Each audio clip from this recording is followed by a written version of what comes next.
Okay, so I guess we'll begin with what is intimate partner violence. That's kind of the new name we use for it. It's had other names. And often we think of the obvious, a man hitting a woman. It's not always the case. First of all, it can happen to anyone, and there are various kinds of abuse, but the kind of underlying factor is there is not a balance of power. Somebody often has power and control over the other person, and they use abuse to maintain that. And we will go into all the different forms of abuse shortly.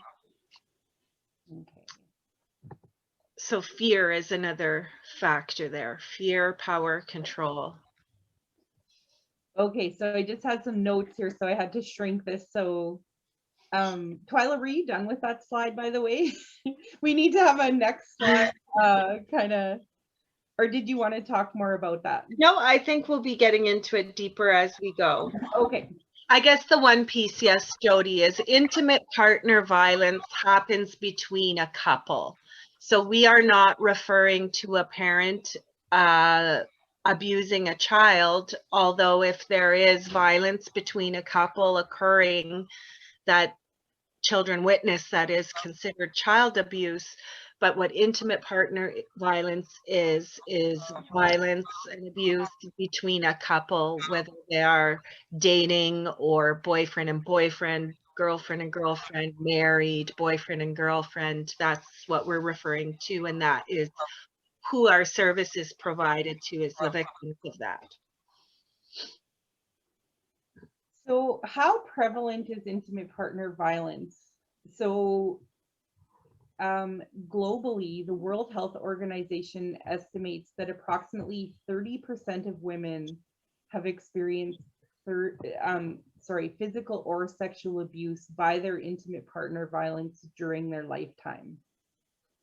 And then looking at how Canada's doing, or the Canadian picture, in Canada in 2018, there were over 99,000 reports of IPV, and that is the reported stat. So we do often, I don't know how to imagine what the unreported numbers are, but we certainly know that people don't come forth with reports as much with um, other kinds of abuse than physical or sexual, which we'll talk about soon because they're harder to get evidence for. And what, but anyway, that's the number of reported is 99,000.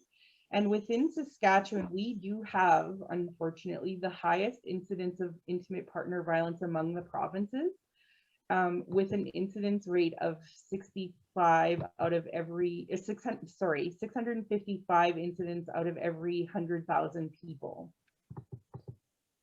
I'm just trying to see if there is no, I think that's about all. I think this is kind of a really interesting place to look, though, the far-reaching effects of intimate partner violence that we'll talk about later in this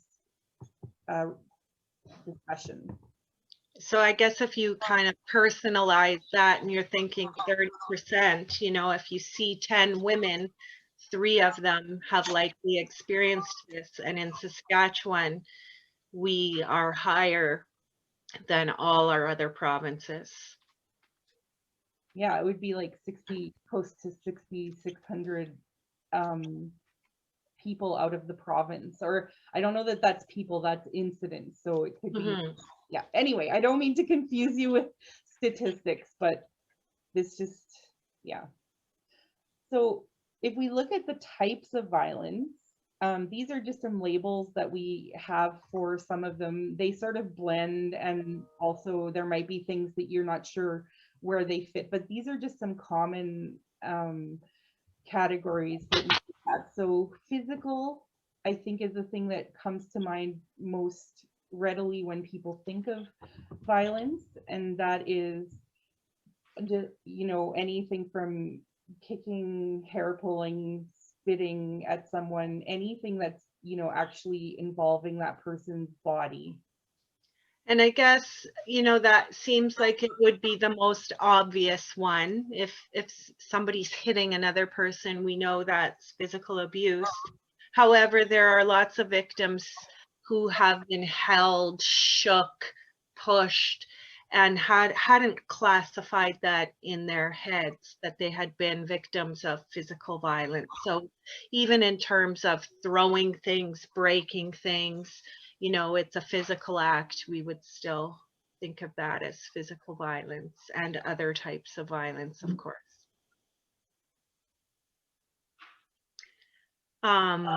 Emotional violence often would include, you know, demeaning someone, you're stupid, you're worthless, nobody would love you but me. And you can see the list there. Some of these are less obvious than others. Did you want to speak to the psychological piece, Jody? I do, because I think that this is a really common form of intimate partner violence, and it's sort of that sort of a mental piece where, you know, you're slowly started to maybe like where someone is really working with you. We have a term called gaslighting, in which someone tries very hard to make you believe that you haven't experienced something you just experienced, or start to doubt yourself and even doubt what reality is. This also includes things like really cutting you off from people that you care about, who, you know, your family and friends, so that you're able to, or you're not able to sort of see reflections or have other people saying, hey, what's going on here? That could be psychological. It could also be social. As I said, there's a blending, but that psychological stuff is a lot about making you doubt yourself and become more dependent on the abusive person. Mm-hmm. So I guess we'll try to speak to the less obvious factors, because you all have the list there. Something like financial abuse can blend in with cultural immigration abuse, and we see you know, sometimes people may be here less familiar with the laws and the system, and it puts them at higher risk to cope, or to know what services or rights they have access to. Can I just ask, sorry to interject, Twyla, Yeah. I ask, is there anything on this list where you go, wait, what does that even mean? Anybody have any questions on any of those? No. Okay. Because we can talk more about any of them, but yeah, we do have a little bit to get through, so okay.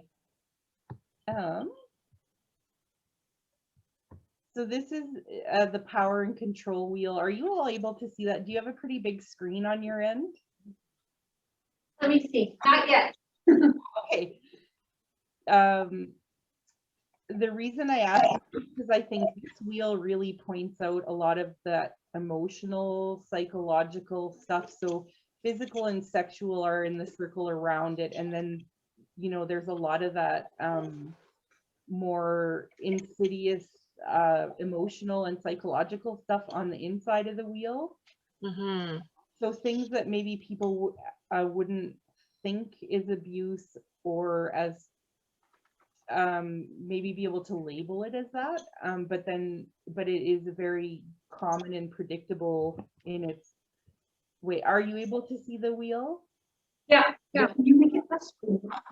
And children, unfortunately, are often used, you know, as a form of emotional, psychological abuse, and they're they can kind of become pawns in this where, you know, the victim is scared to lose access to them, or you see some covert abuse where, you know, the perpetrator may make sure he's the one to pick them up and he's so friendly and they're, you know, they're never going to believe you.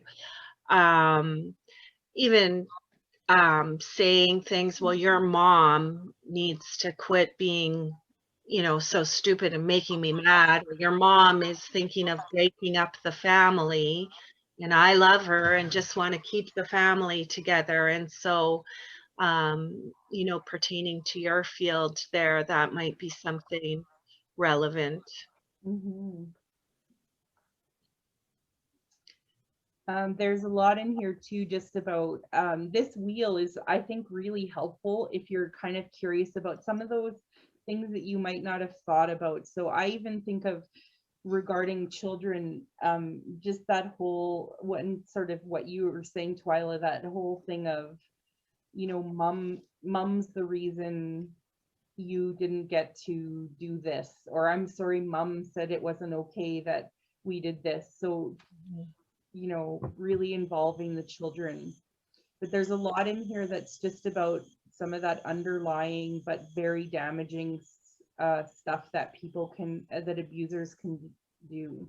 And just very common. Like, it's so common, the stories of, I wasn't allowed to see my mother, I wasn't allowed to go out with friends, I wasn't allowed to study or work. Um, you know, the checking up on me, texting me, having to show a picture to show I'm where I say I am with who I'm saying I'm with. Controlling the money, you know, he wouldn't give me any money or he took my money. All of these things are very, very common. Are there any questions on this wheel, or any areas that you'd like to talk more about? We can always come back at the end too, Mm-hmm. if something comes up that you think you'd like to hear more about. So this is what we call the cycle of violence. And so what we very typically see, one of the things that I always say to clients is that although individual experiences are very different and very personal, there is a certain amount of predictability to abuse and how it plays out, and how abusive people operate. So here we'll start out with, when you first meet someone, they might do something that we like to call love bombing. And that is, they just shower you with love. You're swept off your feet. You're made to feel as though you're the most special person in the whole world. Flowers, giant gifts. I love you, you know, really early. Let's move in really early. Like this really intense kind of um, love and passion.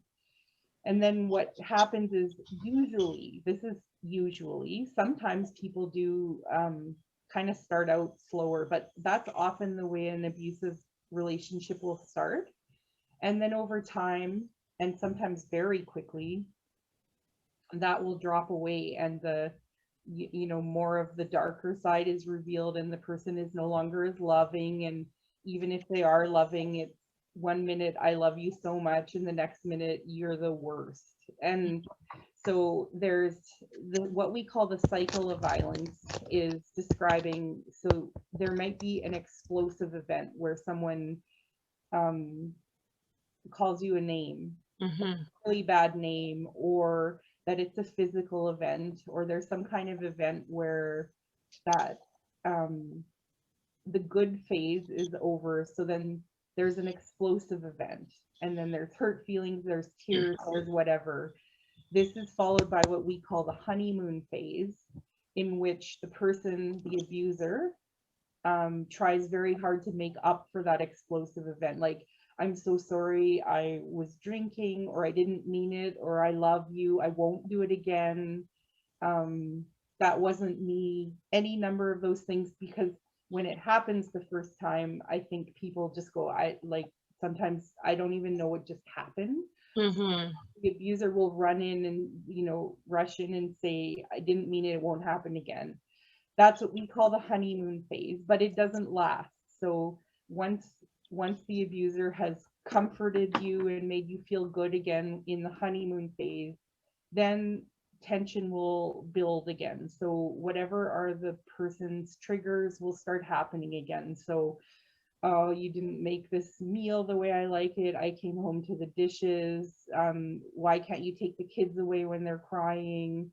I saw you out dancing with someone else and it made me really angry. Like the tension will build and things will slowly or quickly build again to another explosive event.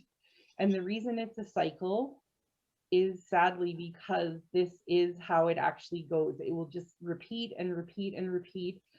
And the honeymoon phase gets shorter. And after a while, it kind of even disappears. Mm-hmm. For some people, it'll just be explosive event to like starting to walk on eggshells, and then explosive event and repeating.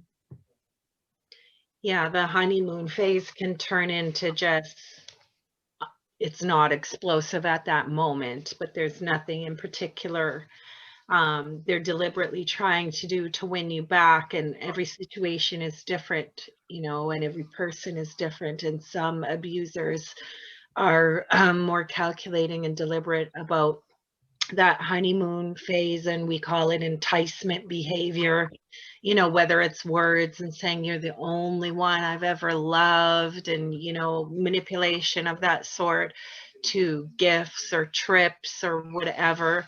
And as Jody said, in many situations that doesn't really occur at all anymore, and it's just kind of the absence of explosion that the honeymoon phase becomes.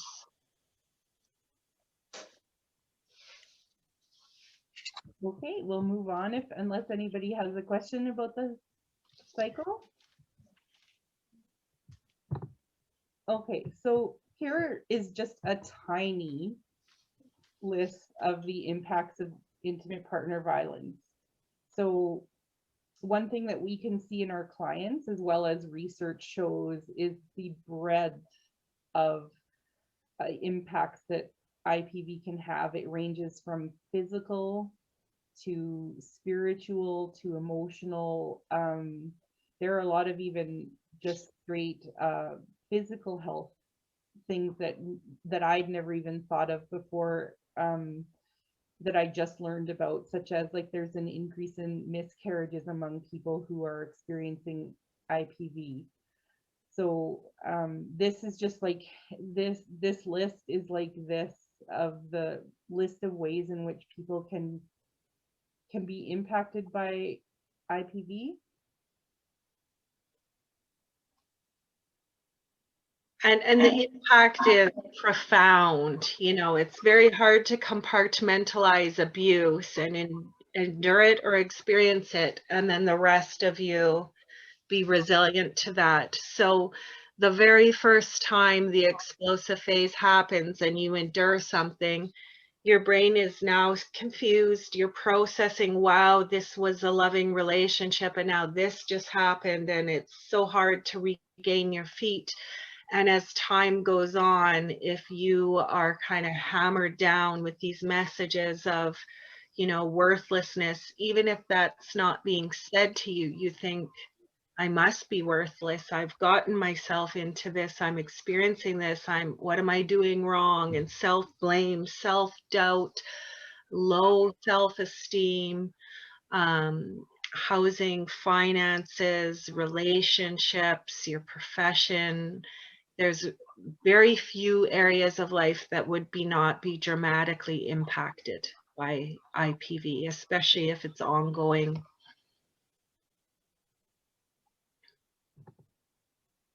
So here, we just wanted to talk a little bit about who is at risk of experiencing IPV. So women can experience it, men, LGBTQ2S people, people across the socioeconomic spectrum, people of all ethnicities and cultures, and people of different abilities. So in short, every human on earth can experience IPV, and we do see and help people who may be wealthy and have great careers, and other people who have income issues, people with kids, without kids. All manner of people are affected and do experience this.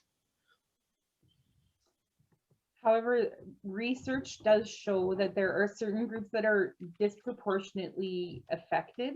So these are some that really do show, and this is, so the number one thing that I think I come across is that it is a very gendered issue. So very disproportionately women are affected. I believe the stats are somewhere around 70% of reported incidents are women. Having said that, we are working hard to access numbers and reach men, because we know the reporting of violence for men is highly underreported and services are lacking and so on. So it's not a group that we mean to ignore, not include. And gender fluid people as well, like people, our groups, for example, currently are open to women, but we are hoping to expand that because we recognize there are lots of people who don't identify as women who very much experience intimate partner violence. Age is also a higher, like younger people are disproportionately affected. So the highest category of people affected by IPV are in the 18 to 24 age range. And the next highest is 25 to 34. So it does, IPV does tend to, or reported IPV anyway, does tend to skew very young.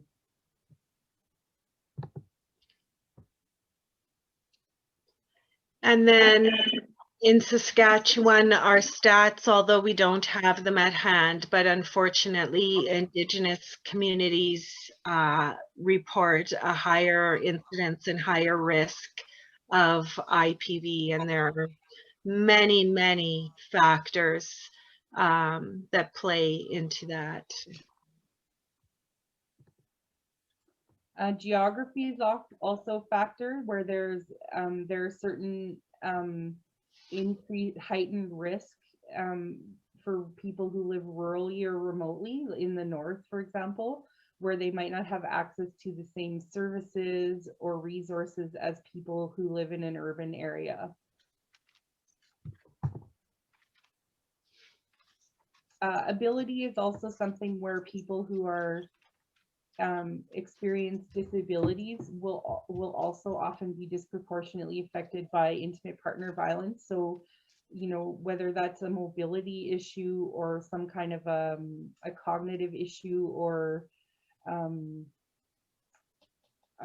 Barriers to resources. thank you. Yeah, they just might have different risks if they are experiencing IPV.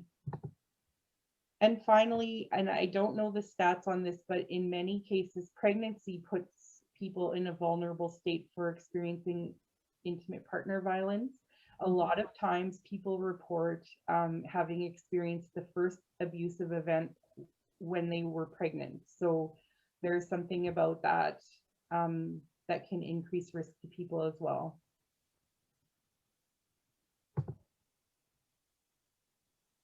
So this one, this is a really interesting slide, and I think we were talking a little more about adults, but for the work that you will be doing, we can kind of talk a little bit about some things to recognize in children. So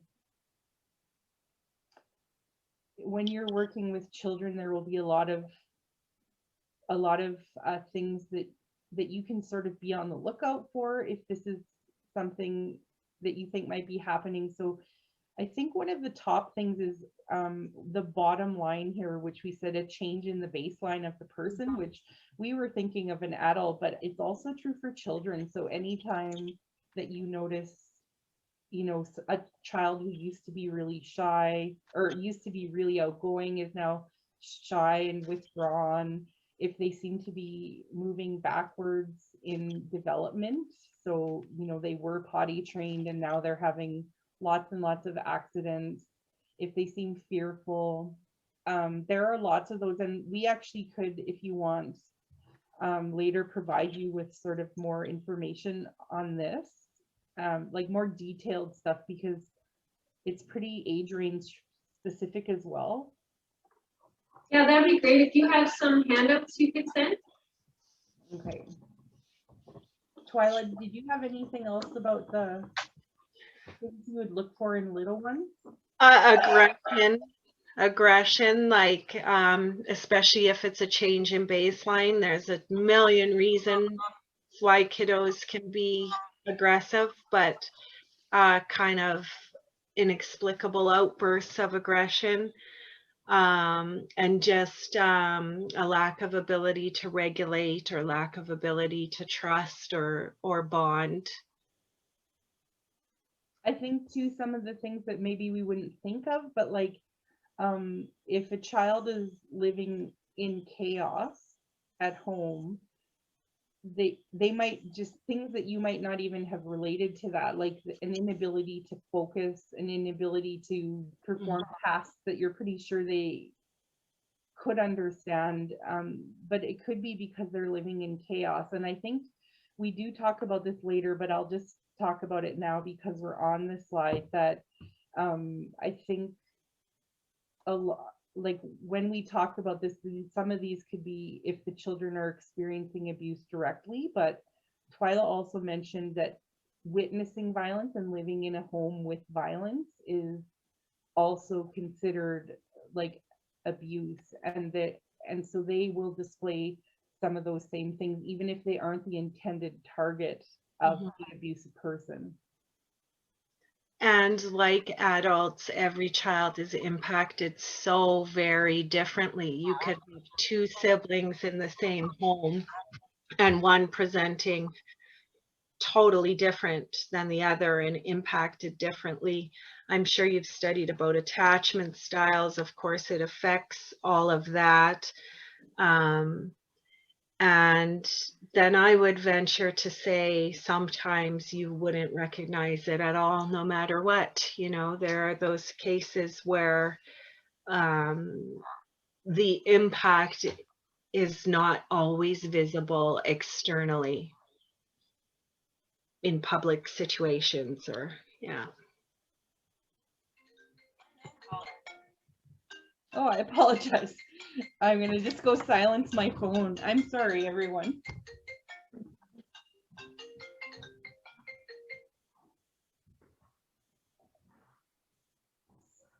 So I think sometimes kids are more free to discuss abuse or than grown-ups, and they'll spit things out, and you're in a great position to listen and then consult professionals with what you hear.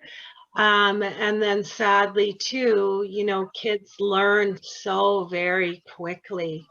Sometimes, you know, child protection calls have to result when we're in the field. I was a school counselor and I shudder to think of the number of calls that you have to make. And sadly, kids learn, you know, if I talk, then this and that will happen. But providing a safe, trusting, loving, nurturing environment is the best antidote for all of this. So it sounds like that's something, you know, you'd be in a position to do. Predictability. yeah, and keeping that door open as well. So just however are the ways you can let a child know that they can come to you, exactly what Twyla was saying. Okay, so this is, sorry, I need to be really deliberate about the next slide.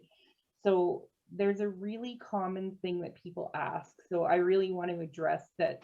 This is not my question, why not leave, which is coming up.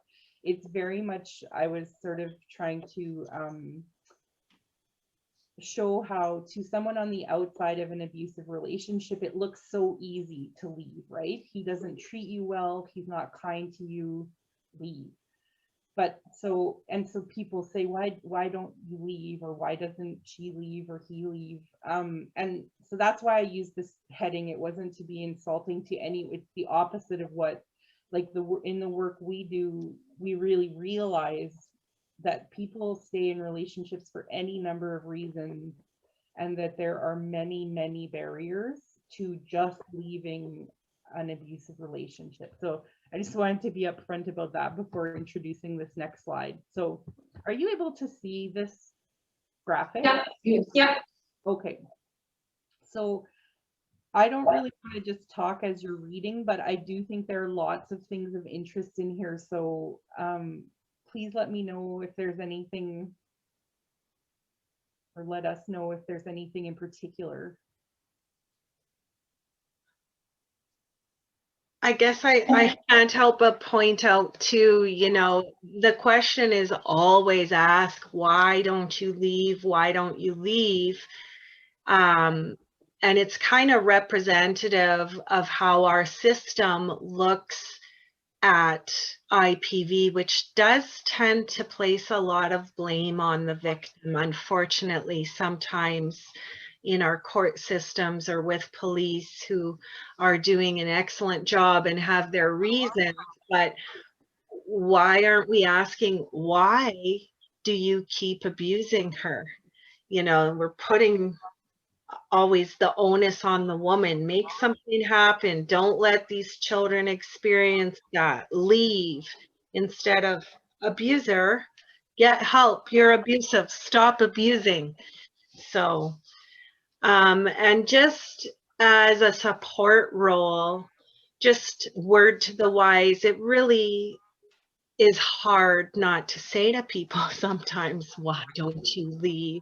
But it's really not helpful at all. It's better to ask kind of what are your options, and we'll get into that later.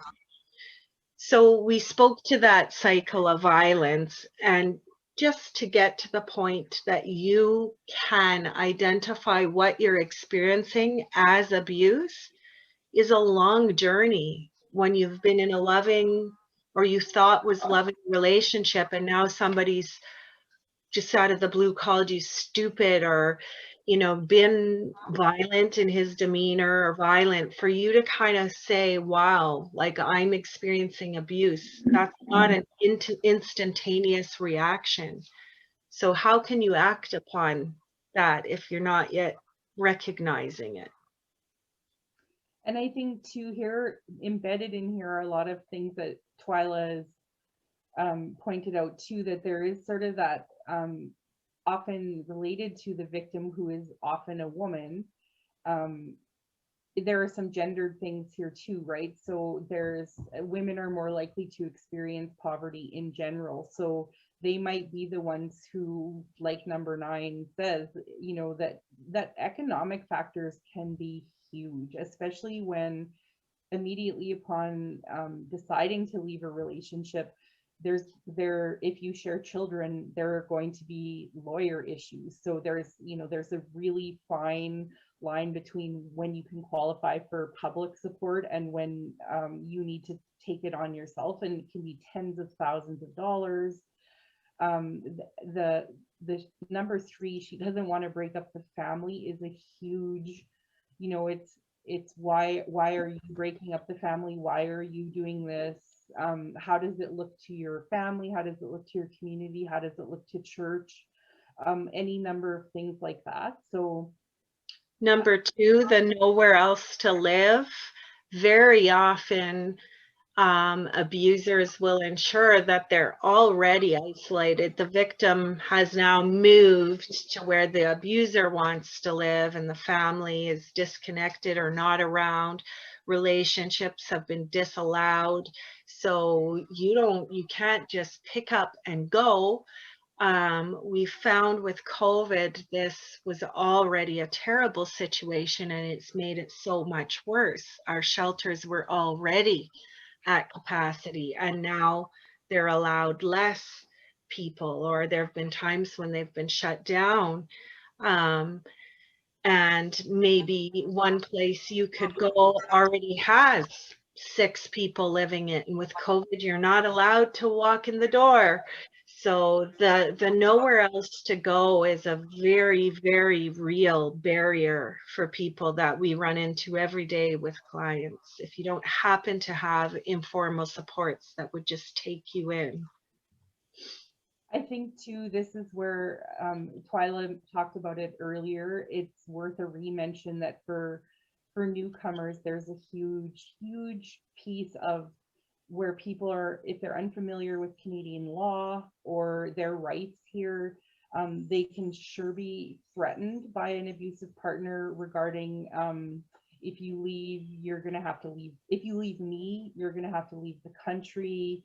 If you leave me, I'm going to keep the kids and you're going to be sent home. If you like any number of threats regarding your status in Canada, even if you're a permanent resident or a citizen, people can use that to say, if we divorce, but even, you know, even if you come in with someone else's visa, that can happen too. So, you know, people will just be scared into not doing anything because they don't want to lose their kids, they don't want to lose their status.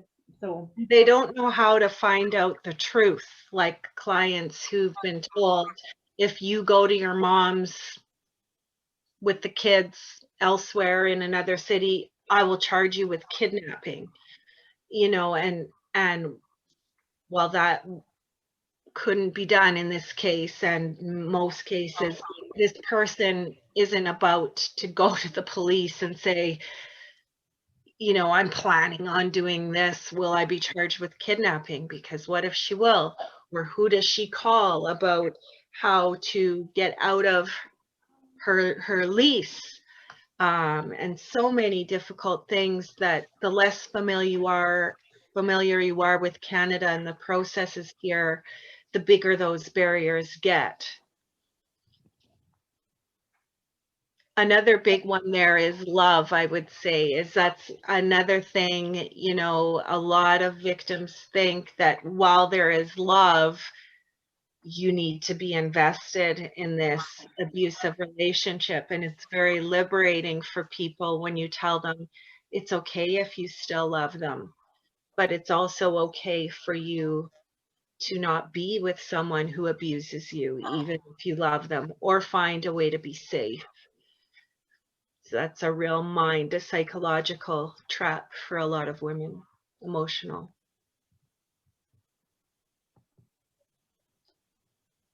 So here are just some things, if you experience, so we've geared a lot of this now talking to you about children, but the thing about intimate partner violence is it really, as we've discussed, can be anyone. So keeping in the back of your mind that it could, anybody that you talk to could be experiencing this. It just maybe can sort of put you in a state of awareness where you're ready to be that person. You might be the first, maybe the only person who can give them that support when they haven't known where else to turn. So it could be friends, classmates, teachers, like it can be anyone. So the number one thing, well, these aren't in order. Lots of them are really important. So, but one big thing is just to listen to them, hear their story. You might be the first. Hear what they have to say about what they've been experiencing. And obviously to not pass judgment as you're hearing that. So there's a difference between hearing and saying, wow, you really don't deserve that. That's okay. But you wouldn't say, wow, how could you put up with that? Why would you do that to your kids? Or even to judge the abuser, what an awful devil of a man he is. Reserving judgment and just hearing is important. I think Go ahead. Oh, I was just gonna say that one that you mentioned was the saying what you see and what concerns you. So it's okay if well, in an appropriate way for what your relationship is with the person, to be able to say to them, you know, I noticed this, like I noticed he snapped at you when we were out at supper tonight, and I wonder, you know, I just want to let you know that you know, that concerns me, or I don't like to see that, or something like that, where it lets you know that you do see what's going on. And again, not to be judgmental about it, but to really let them know that you're concerned, uh, especially if they have come to you as well, like where you're able to say, I noticed some of these behaviors, and I was concerned. And so again, thinking of the change of baseline, like it's okay to say to someone, you know, I notice you used to be someone that would go out, you'd see friends. Now I notice you're, you know, you don't really, you're still beautiful, but you don't really do your hair anymore. And we don't go out anymore. And I'm just checking, are you okay? Also, then these kind of at the bottom, these are some of the more important ones too. I hope it's obvious to all of us that if we ever feel in immediate danger, we're calling 911, and we can sort out the rest once we're safe. So that's part of asking, are they safe right now? So if you know they still are in that relationship, just asking, are you safe, could give them the chance to say, I don't feel safe, you know, and then together figure out options. What could we do here? Do you want to come stay with me for a couple of weeks, or even the night? Anything like that, where you're able to just be that person who can let them know that they're not alone in this, and that you're there. And I guess we could extend an invitation if you ever found there was something or someone you'd want to support or address and weren't sure how, we would be open to discussing that with you too. If you ever wanted to reach out and say, I'm worried about this, I don't know what to do, kind of thing.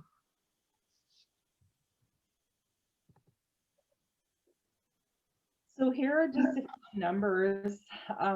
So top of the list in our unbiased way is us. So if you want general information, you can phone that number and just ask a general question.